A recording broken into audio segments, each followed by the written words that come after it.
अब ये क्वेश्चन क्या कह रहा है, इस क्वेश्चन को ध्यान से समझना है। क्वेश्चन बोल रहा है a block is kept on a smooth horizontal floor, it is cut along an inclined plane making an angle alpha with the horizontal in two parts of mass m1 and m2, neglecting the friction between the surfaces. The ratio of magnitude of horizontal acceleration of m1 and m2, m1 और m2 का जो horizontal acceleration है उन दोनों के बीच में क्या ratio होगा, हमें वो कैलकुलेट करना है। ये क्वेश्चन जो है आयुष ने भेजा है, झारखंड से है, जेई की तैयारी कर रहे हैं। और ये क्वेश्चन सिद्धार्थ ने भी भेजा है, यूपी से है, जेई की तैयारी कर रहे हैं। अब ऐसा नहीं है कि ये क्वेश्चन जो है मुझे 2 ही बच्चों ने भेजा है, इस क्वेश्चन को मुझे कई बच्चों ने भेजा है। अगर मैं यहां सबके नाम लिख देता तो शायद ये बोर्ड भर जाता। तो लेकिन इस सवाल के अंदर प्रॉब्लम कहां है वो जानना बहुत जरूरी है। अब फिर जो है मैंने जो है बच्चों से जो है जब पूछा कि भाई इसमें प्रॉब्लम कहां आ रही है, तो उन्हें पता नहीं चल रहा था कि सर ये आया कैसे आंसर इसका। तो इसका आंसर उन्होंने मुझे बताया कि जो सी है m2/m1, ये आंसर आया कैसे है। तो मैंने भी जो है थोड़ा सर्च करने की कोशिश करी कि भाई ऐसा क्या है, क्योंकि गूगल पर तो आजकल सारे क्वेश्चंस के आंसर मिल जाते हैं। तो मैंने भी सर्च किया कि भाई क्यों नहीं मिल रहा है इसका आंसर। तो देखा तो इसका जो है आंसर तो है बट सॉल्यूशन नहीं है। अगर आप ब्रेनली पर जाओगे, ब्रेनली पर इसका आंसर मिल जाएगा m2/m1। फ्लो पर एक वीडियो है बट उसमें एक्सप्लेनेशन अच्छा नहीं है, और उसमें भी आंसर मिल जाएगा। वो बस किस तरह से आता है वो आप वीडियो देखोगे तो समझ जाओगे। तो आंसर तो मिलता है इसका m2/m1, लेकिन इसका सॉल्यूशन या इसका जो कॉन्सेप्ट है वो कहीं पर भी नहीं है। तो शायद मैं पहली बार जो है मेरे चैनल पर आपको इस क्वेश्चन का सॉल्यूशन मिलने वाला है। तो वीडियो को इसलिए पूरा देखना, और अगर चीजें समझ में आ जाए तो वीडियो को लाइक जरूर कर देना, और अपने दोस्तों के साथ इस वीडियो को जरूर शेयर करना, ताकि वो भी इस चैनल के साथ जुड़ सकें। क्योंकि हमारा जो मुहिम है या मोटिव है वो है टीच फ्री फॉर इंडिया, यानी कि आपसे एक पैसा नहीं लेना, बस आपके डाउट को सॉल्व करना हमारा मकसद है। डाउट को सॉल्व करना, क्वेश्चन को सॉल्व करना हमारा मकसद नहीं है, ये ध्यान रखिएगा। तो क्वेश्चन में बढ़ते हैं। क्वेश्चन बोल रहा था जैसा कि यहाँ पर एक ब्लॉक है, उस ब्लॉक को हमने एक इंक्लाइंड प्लेन के अलोंग काट दिया है, और ये इंक्लाइंड प्लेन के अलोंग काटने के बाद हॉरिजॉन्टल से कितना एंगल बना रहा है जी, अल्फा बना रहा है। और इनका जो मासेस है m1 ये है, m2 ये है। हमें जो है रेशियो निकालना है m1 के अंदर और m2 के अंदर हॉरिजॉन्टल एक्सीलरेशन का रेशियो, ये आपको समझना है, हॉरिजॉन्टल एक्सीलरेशन। इसके बाद ये भी बोला गया है कि हमें जो है फ्रिक्शन को नेग्लेक्ट कर देना है, यानी कि फ्रिक्शन को कंसीडर नहीं करना है। अगर फ्रिक्शन होता तो म्यू की वैल्यू गिवन होती। चलिए क्वेश्चन को स्टार्ट करते हैं। पहले हम क्या करेंगे, आप खुद देखिए कि इसमें कौन कौन से फोर्सेस लग रहे हैं। अगर आप यहां पर बात करेंगे m1 की, तो m1 जो है m2 के ऊपर, अगर आप ध्यान से देखेंगे m1 m2 के ऊपर कुछ इस डायरेक्शन में, परपेंडिकुलर डायरेक्शन में एक नॉर्मल फोर्स लगा रहा होगा। सिमिलरली m2 जो है m1 के ऊपर इस डायरेक्शन में नॉर्मल फोर्स लगा रहा होगा। इन दोनों का मैग्नीट्यूड सेम होगा, ठीक है भाई। ये नॉर्मल फोर्स लग रहा है इधर, ये भी नॉर्मल फोर्स लग रहा है। तो m1 के ऊपर देखो नॉर्मल फोर्स ऊपर वाली डायरेक्शन में लग रहा है, ये इसको ऐसे प्रेस कर रहा होगा, m1 m2 को इस तरह से प्रेस कर रहा होगा, ठीक है। पहली चीज ये समझ में आई। दूसरा, अगर आप ध्यान से देखें तो m1 का वेट, अगर मैं m1 की बात करूं तो इसका जो वेट है वो डाउनवर्ड ऐसे एक्ट करेगा m1 जी। इसकी बात करेंगे तो कहीं ना कहीं, चलो ऐसे ही बना लेते हैं अभी तो फिलहाल m2 जी, यहां पर बनाएंगे वैसे इसका fvd। तो डाउनवर्ड एक्ट कर रहा होगा इन दोनों का वेट, इसमें भी कोई दिक्कत नहीं है। इसके बाद क्या है, इसके बाद यहां पर जो समझने वाली बात यह है कि जब m1 और m2 इनको जब कट किया तो इनके बीच में कोई फ्रिक्शन नहीं है। तो होगा क्या, अगर आप मान लो ऑब्जर्वर हैं, आप यहां से खड़े होकर के इसको देख रहे हैं, तो यहां पर चिंटू बाबा हैं, चिंटू बाबा जो है इस सिचुएशन को देख रहे हैं। चिंटू बाबा यहां पर जब इस सिचुएशन को देख रहे हैं तो क्या होगा, उनको दिखेगा कि ये ब्लॉक जो है नीचे जा रहा है, ये वाला जो ब्लॉक है वो कहां जा रहा है, नीचे। तो इस ब्लॉक के अंदर जो m1 वाला जो ब्लॉक है उसके अंदर जो एक्सीलरेशन आएगा वो किस डायरेक्शन में आएगा, इस डायरेक्शन में। इसको A1 नाम दे दिया। अब आप ध्यान से देखो, जब ये A1 एक्सीलरेशन से डाउनवर्ड डायरेक्शन में जाएगा, तो जो M2 ब्लॉक है वो कैसे जाएगा, वो ऊपर जाएगा क्या, आपको ये समझना है। आप ध्यान से देखिए, ये M2 जो ऊपर नहीं जाएगा, ये तो इसके साथ कांटेक्ट में है। जब ये इसके साथ कांटेक्ट में है तो ये कैसे जाएगा, हॉरिजॉन्टल डायरेक्शन में जाएगा, ये इस डायरेक्शन में जाएगा। तो इसको नाम दे दिया लेट्स से A2। अगर आपको ये सिचुएशन समझ में आ गई तो आप इस सवाल को अब आसानी से कर सकते हो। M1 ब्लॉक के ऊपर जो एक्सीलरेशन है वो इस तरह से लगेगा, तभी तो ये स्लाइड होकर के नीचे जाएगा। अब यहां पर आप ध्यान से देखो हुआ क्या, जब M1 ब्लॉक A1 एक्सीलरेशन से नीचे जाएगा तो ये जो M1 ब्लॉक है ये कुछ हॉरिजॉन्टल डायरेक्शन में मूवमेंट करेगा, कुछ ये जो है वर्टिकल डायरेक्शन में मूवमेंट करेगा। भाई जब ये ब्लॉक ऐसे करके मान लो यहां आ गया, आप ध्यान से समझो, मान लो ये ब्लॉक को मैं यहां बनाता हूं,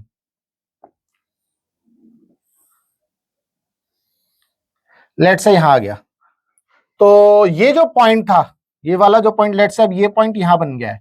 तो आप ध्यान से देखो, इस पॉइंट ने हॉरिजॉन्टल डायरेक्शन में ये डिस्टेंस ट्रेवल किया और वर्टिकल हॉरिजॉन्टल डायरेक्शन में ये ट्रेवल किया है, ये वाला लाइन ऐसे, और वर्टिकल डायरेक्शन में ये ट्रेवल किया है। तो अगर मैं हॉरिजॉन्टल में बोलूं x और वर्टिकल में कितना है y, कुछ इस तरह से आपको दिखेगा। तो इसका मतलब ये है जो M1 ब्लॉक जब स्लाइड हो रहा है तो वो हॉरिजॉन्टल भी मूव कर रहा है और वर्टिकल भी मूव कर रहा है नीचे की तरफ, वर्टिकली डाउनवर्ड और हॉरिजॉन्टली राइट साइड में मूव कर रहा है।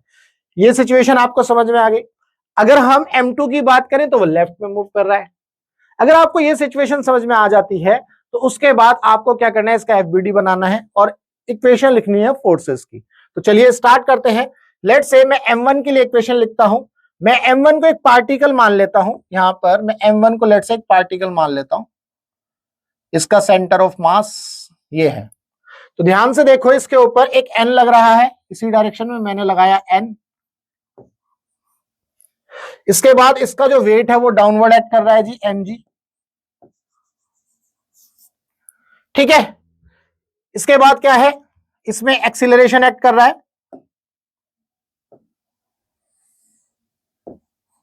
ये हो गया आपका A1। बस यही एक्ट कर रहे हैं इसमें। और अब इसको जो है हम बैलेंस करेंगे, ये हमने लाइन ड्रॉ करी, ये एंगल अल्फा है, तो इस लाइन पर अगर मैंने ऐसे ड्रॉ किया, देखो अगर ये अल्फा है तो इसका मतलब ये भी अल्फा हो जाएगा, ये आपको दिख रहा है। तो क्या मैं ये बोल सकता हूं और ऐसे एक लाइन ड्रॉ कर लो,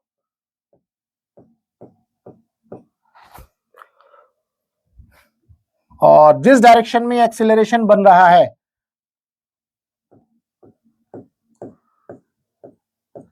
ये आपका एक्सीलरेशन है, देखो ये एक्सीलरेशन है। तो इस पॉइंट पर अगर ये अल्फा है तो ये भी अल्फा हो जाएगा, क्या ये भी आपका अल्फा हो गया। ठीक है, तो ये कितना हो गया, 90 माइनस अल्फा। तो इसका मतलब ये एंगल कितना हो गया जी, अल्फा। क्या आपको ये बात समझ में आई? तो आपको अल्फा मिल गया। अब आप इस एन को ब्रेक करो दो पार्ट में, एक तो इसका ये कंपोनेंट बन जाएगा एन साइन अल्फा, इसका एक कंपोनेंट बनेगा एन कॉस अल्फा। ठीक है जी, एन साइन अल्फा और एन कॉस अल्फा। उम्मीद करता हूं यहां तक आपको कोई दिक्कत नहीं है, इसको करने में किसी भी तरह की कोई भी परेशानी नहीं है। अब क्या करोगे, ये अल्फा है तो इसका मतलब ये भी अल्फा हो गया। ठीक है, तो ये अल्फा हो गया। तो अगर इस एक्सीलरेशन का एक कंपोनेंट देखें तो इस डायरेक्शन में आपको मिलेगा A1 cos अल्फा। ठीक है, इसके बाद इस एक्सीलरेशन का एक डाउनवर्ड कंपोनेंट मिलेगा आपको A1 sin अल्फा। क्या यहां तक की बात क्लियर है? अगर यहां तक की बात क्लियर है तो अब हम इस सवाल को आसानी से कर पाएंगे। ठीक है जी, तो हमने ये n देख लिया, n इसके ऊपर जो भी नॉर्मल रिएक्शन लग रहा था उसको ड्रॉ कर लिया। अब हम क्या करेंगे, न्यूटन का सेकंड लॉ, न्यूटन बाबा को लेकर के आएंगे। और न्यूटन बाबा का जो सेकंड लॉ है वो ये है, एफ एक्सटर्नल जो होता है हम क्या लेते हैं उसको नेट लेते हैं, और that is equal to plus minus of M A, ये भी प्लस माइनस में चलता है, यानी कि ग्राफ की तरह लेता हूं, मगर मान लो जैसे ये सेंटर पॉइंट है, इधर पॉजिटिव इधर नेगेटिव, ऊपर पॉजिटिव नीचे नेगेटिव, बिल्कुल ऐसे ही लेना है। तो अगर मैं पहले इधर देखूं तो एन कॉस अल्फा देखो, प्लस में एन कॉस अल्फा, ठीक है जी, और एन कॉस अल्फा ऊपर है, नीचे क्या है minus M G, that is equal to, यहां पर लिख सकते हैं माइनस एम वन माइनस में M one A one sine alpha, ठीक है, ये लिख सकते हैं। दूसरी इक्वेशन देखो, क्या मैं ये लिख सकता हूं इसके लिए, N sine alpha, right side में positive, that is equal to, अब चूंकि इसका मास कितना है m1, तो क्या मैं ऐसे लिख सकता हूं m1 a1 cos अल्फा, ये इक्वेशन लिख दी। तो हमारे पास दो इक्वेशन बन चुकी है, फर्स्ट और एक second, n sin alpha is equal to m1 cos alpha. उम्मीद करता हूं यहां तक तो आपको कोई दिक्कत ही नहीं है, ठीक है जी। तो ये हमने जो है m1 को एक पार्टिकल माना और उसके ऊपर जितने भी फोर्सेस लग रहे थे उनको ड्रॉ कर लिया और हमने इस तरह से लिख लिया। अब बात करते हैं m2 की। अब आप m2 को ध्यान से देखेंगे, m2 को आप ध्यान से देखेंगे तो क्या होगा, लेट से अब m2 की बात कर लेते हैं, ये रहा आपका m2। m2 के ऊपर जो एक्सेलरेशन लग रहा है वो इस डायरेक्शन में लग रहा है, ये है आपका a2, ठीक है। इसके बाद जो नॉर्मल रिएक्शन लग रहा है, जैसे ये n लग रहा था, ऐसे ही n यहां लग रहा है,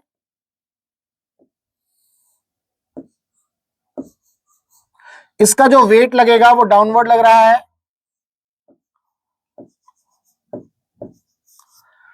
ठीक है। इसके बाद ये अल्फा है, तो अगर मैंने इस लाइन को ऐसे ड्रॉ किया तो ये अल्फा बनेगा, समझ गए जी। जैसे मान लो इसको पीछे रीड्रॉ किया हल्का सा, ये अल्फा बना तो आपका ये अल्फा बनेगा, ऐसे ही एन बनने के बाद ये अल्फा बनाया है।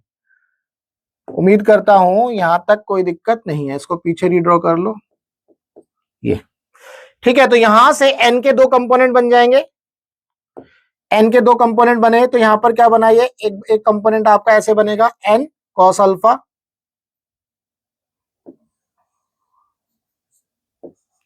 सॉरी ये अल्फा है ना, तो एन साइन अल्फा बनेगा, और एक कंपोनेंट ये बनेगा एन कॉस अल्फा। उम्मीद करता हूं यहां तक कोई दिक्कत नहीं है। अब क्या करोगे आप, जो है अगेन न्यूटन का सेकंड लॉ, न्यूटन बाबा का सेकंड लॉ लगाकर आओगे तो क्या मिलेगा, पहले हम इस डायरेक्शन में देखेंगे तो क्या ऐसा लिख सकते हैं, minus N to N sine alpha is equal to, ये मास कितना है इसका m2, माइनस में एक्सीलरेशन तो माइनस m2 इंटू a2, तो माइनस से माइनस उड़ जाएगा, तो n sine alpha is equal to m2 a2। आपको ये इक्वेशन मिल गई, ये इक्वेशन नंबर ले ली हमने थर्ड। यहां से आप ध्यान से देखेंगे, अब यहां पर ये गलती कतई नहीं करना, इस डायरेक्शन में एक्सीलरेशन, इस डायरेक्शन में जो है आप इसको बैलेंस करोगे, इस डायरेक्शन में देखो कैसे करोगे, अगर आप करने वाले हो तो एन कॉस अल्फा नेगेटिव है, नेगेटिव डायरेक्शन में माइनस एम जी, ठीक है। अब इस डायरेक्शन में एक्सेलरेशन तो है ही नहीं, तो ये इक्वेशन बन गई 4, ऐसे करके करने वाले हो। लेकिन आपको ये बात बहुत अच्छे से ध्यान में रखनी है कि चूंकि ये ब्लॉक जो है वर्टिकल डायरेक्शन में डाउनवर्ड मूव नहीं कर रहा है, m2 जो है वर्टिकल डायरेक्शन में डाउनवर्ड मूव नहीं कर रहा है, तो ये इक्वेशन तो इनवैलिड है, आपको इसको यूज करना ही नहीं है, इसका कोई अस्तित्व ही नहीं है। इस केस में ये जो ब्लॉक है लेफ्ट डायरेक्शन में मूव कर रहा है, डाउनवर्ड में मूव नहीं कर रहा, तो ये इक्वेशन इनवैलिड है, इसका कोई अस्तित्व है ही नहीं। वो आपको दिख रहा है ऐसा कि हम इसको बैलेंस कर दें और ऐसे लिख दें, वैसे नहीं है, ठीक है। अब आपको ये पता चला कि हाँ ये थर्ड इक्वेशन आपको मिल गई।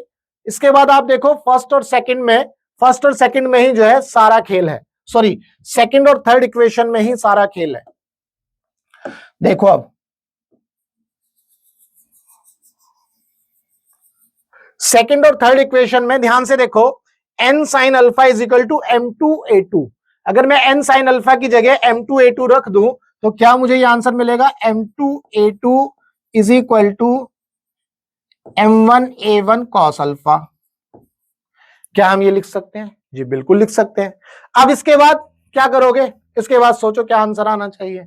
अब आप जो है, मुझे लगता है यहां पर कुछ ना कुछ निष्कर्ष पर जरूर पहुंच गए होंगे कि इसका आंसर कैसे निकलेगा।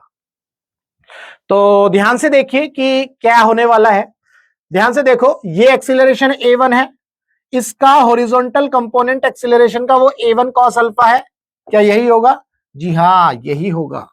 तो a1 cos अल्फा बेसिकली कौन सा कंपोनेंट है? हॉरिजॉन्टल कंपोनेंट है। ध्यान से देखो, हॉरिजॉन्टल कंपोनेंट, हॉरिजॉन्टल कंपोनेंट किसका? m1 का। m1 का जो एक्सीलरेशन है a1, उसका horizontal component a1 cos alpha है। क्वेश्चन में क्या पूछा है आपसे? The ratio of magnitude of horizontal acceleration of m1 and m2। तो m1 का हॉरिजॉन्टल एक्सीलरेशन वो ये है, तो यहां पर इसको एज इट इज रखेंगे, हॉरिजॉन्टल एक्सीलरेशन है, तो मैं ऐसे लिख लेता हूं m2a2 is equal to m1a1, ये इसका हॉरिजॉन्टल कंपोनेंट हो गया a1 का। तो मुझे क्या निकालना है? a1 का हॉरिजॉन्टल कंपोनेंट और a2 का हॉरिजॉन्टल कंपोनेंट का रेशो। तो m2 अपॉन में m1 that is equal to a1, ये इसका हॉरिजॉन्टल कंपोनेंट है, अपॉन में a2। अब a2 क्या है? a2 already horizontal component acceleration का, यानी कि वो तो हॉरिजॉन्टल एक्सीलरेशन ही है, कंपोनेंट है ही नहीं। भाई m2 जो है लेफ्ट डायरेक्शन में मूव करा, ही तो ऑलरेडी हॉरिजॉन्टल था। तो यहां से आपको ये पता चला भाई हॉरिजॉन्टल डायरेक्शन में एक तो एक्सीलरेशन इस डायरेक्शन में लग रहा है, एक एक्सीलरेशन आपका इस डायरेक्शन में लग रहा है, यानी कि a1 cos अल्फा, और दूसरा लग रहा है आपका a2, यही तो हॉरिजॉन्टल कंपोनेंट है। और इन दोनों का रेशियो हमने निकाल लिया, वो क्या आया? m2/m1। तो हमें जो है सी आंसर मिल गया। उम्मीद करता हूं इस क्वेश्चन के अंदर जो भी डाउट रहा होगा वो डाउट आपका जरूर क्लियर हुआ होगा। अब ऐसा क्या था इस सवाल में कि ये जो सवाल था, ये मतलब इसका आंसर दिया हुआ था कहीं कहीं, है ना, ब्रेनली में इसका आंसर बस सीधा दिया हुआ है, ये आंसर है जी, चिपका लो और आंसर रट लो। अब आपको ये कॉन्सेप्ट भी तो समझना था कि ये कैसे आया है। तो देखो, जब भी आप कोई क्वेश्चन करते हो फिजिक्स के अंदर, तो आपका जो एक तो बेसिक स्ट्रांग होना चाहिए और बेसिक से ही पकड़ना चाहिए। अब बेसिक का मतलब क्या है? अगर आप इस क्वेश्चन को ध्यान से पढ़ते तो इसमें हर पार्ट का मीनिंग है, इसीलिए तो फिजिक्स को पढ़ने में और पढ़ाने में मजा आता है। तो ध्यान से देखो क्या लिखा था, मैग्नीट्यूड ऑफ हॉरिजॉन्टल एक्सीलरेशन, यानी कि साफ साफ बोल रहा है हॉरिजॉन्टल कंपोनेंट लेना है एक्सीलरेशन का। अब सब लगे होंगे कि हॉरिजॉन्टल कंपोनेंट कैसे लेना है, क्या आएगा, तो वो शायद उस वजह से इसका जो सॉल्यूशन था, जैसे मैंने फ्लो पर वीडियो देखी तो वो नहीं निकला था। तो चलिए, अब हमारी वीडियो में तो निकल गया इसका आंसर, तो आपको ये पता चल गया है कि हाँ भाई इसका सॉल्यूशन इस तरह से करना है। दूसरा, एक और चीज देखो मजे की, इक्वेशन नंबर 1 की अगर हम बात करें, इक्वेशन नंबर 1 जो है आपके लिए फिलर का काम कर रही है। फिलर बोले तो मतलब redundant, sorry not filler, redundant equation है। मतलब हमारा काम जब सेकंड इक्वेशन और थर्ड इक्वेशन से हो रहा है तो फर्स्ट इक्वेशन लिखने की जरूरत नहीं है। बट लेकिन आपको तो पता ही नहीं था कि ये यूज होगी नहीं होगी। आपको कैसे पता था कि ये यूज होगी या नहीं होगी? लेकिन हमने लिखी, क्योंकि मैंने जब ट्राई किया, मैंने भी देखा कि यार ये इक्वेशन तो यूज हो ही नहीं रही है। तो ये इस क्वेश्चन के अंदर यही खेल था। बच्चे सोचते होंगे यार फर्स्ट इक्वेशन भी लिख दी मैंने, और यार ये कैसे हो रहा है, वो इसको भी फिट कर रहा होगा, एन को एलिमिनेट कर रहा होगा, फिर भी आंसर नहीं आ रहा है। यही हो रहा होगा, क्योंकि मैंने भी ऐसे ही स्टार्ट किया था। मैं भी सोच रहा था कि यार मैं क्यों ना इस एन कॉस अल्फा को यहां रखो और इसको राइट में ले जाऊं, क्योंकि ऐसा करते थे हम, फिर एन साइन अल्फा वाली जो सेकंड इक्वेशन है उसको फर्स्ट से डिवाइड कर दो और आंसर देखते हैं आता है नहीं आता है। काफी ट्राई किया लेकिन वो नहीं हुआ। फिर मुझे भी समझ में आया, अरे यार, फिर मुझे जब मिला तो वही कि खोदा पहाड़ और निकली चुहिया, तब पता चला अरे यार इसमें इस इक्वेशन का तो रोल है ही नहीं। ठीक है, तो हमें ये पता चला सेकंड और थर्ड इक्वेशन से ही ये सवाल हो रहा है, क्योंकि क्वेश्चन में पूछा था हॉरिजॉन्टल एक्सीलरेशन ऑफ m1 और m2। उम्मीद करता हूं आपको इस क्वेश्चन के अंदर जो भी डाउट रहा होगा वो डाउट आपका जरूर क्लियर हुआ। अगर आपका डाउट जरूर क्लियर हुआ तो वीडियो को लाइक करना और चैनल को सब्सक्राइब जरूर करना, और इस क्वेश्चन का सबसे पहला जो डिटेल्ड सॉल्यूशन है वो आपको मेरे चैनल पर मिला है। तो इसको आप अपने दोस्तों के साथ जरूर शेयर करना, जिनके पास इसका आंसर नहीं है उनको बोलना कि रटना नहीं है, चीजों को समझना है। तो अगर आपका डाउट क्लियर हुआ तो भाई वीडियो को लाइक जरूर कर देना, कमेंट्स करके जरूर बताना। उसके बाद अगर आपका फिजिक्स के अंदर कोई भी डाउट है तो आप इस नंबर पर व्हाट्सएप कर सकते हैं। हमारा मकसद है टीच फ्री फॉर इंडिया, यानी कि आप इंडिया के किसी भी कोचिंग सेंटर में पढ़ते हो, चाहे फिजिक्स वाला में, चाहे एलन में, आकाश में, बाईजूस में, फिटजी में, वीएमसी में, दुनिया भर के कोई भी किसी भी तरह के इंस्टीट्यूट में अगर आप पढ़ते हो और आपका फिजिक्स के अंदर चाहे वो थ्योरी हो या कॉन्सेप्ट हो या क्वेश्चन हो, कोई भी चीज हो सकती है, अगर आपका डाउट है तो आपको करना क्या है, आपको अपना डाउट जो है इस नंबर पर व्हाट्सएप करना है। हम आपके डाउट का आपके लिए एक बेस्ट वीडियो सॉल्यूशन आपको बना करके देंगे। तो चलिए मिलेंगे हम अपने नेक्स्ट